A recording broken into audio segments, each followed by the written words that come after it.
ಒಂದು ನಿಮಿಷ, ಒಂದು ಹೊಸ ಆಲೋಚನೆಗೆ ನಿಮ್ಗೆಲ್ರಿಗೂ ಸ್ವಾಗತ.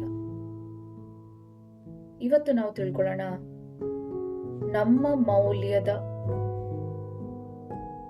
ಅರಿವು ಬೇರೆಯವರಿಗೆ ಉಂಟಾ? ಯಾರಾದ್ರೂ ನಿಮ್ಮನ್ನ ನಿರ್ಲಕ್ಷ್ಯ ಮಾಡ್ತಿದ್ದಾರಾ? ಒಬ್ಬ ವ್ಯಕ್ತಿ ನಿಮ್ಮ ಮೌಲ್ಯವನ್ನ ನೋಡ್ಲಿಲ್ಲ ಅಂದ್ರೆ ನಿಮ್ಮ ಮೌಲ್ಯ ಕಡಿಮೆ ಆಯ್ತು ಅಂತಲ್ಲ, ನಿಮ್ಮ ಬೆಲೆ ಕಡಿಮೆ ಆಯ್ತು ಅಂತಲ್ಲ. ವಜ್ರವನ್ನ ಗುರುತಿಸಿದವನು ಅವನ ಕೈಯಲ್ಲಿ ಕೊಟ್ರೆ ಅದು ಕಲ್ಲಿನಂತೆ ಕಾಣುತ್ತೆ.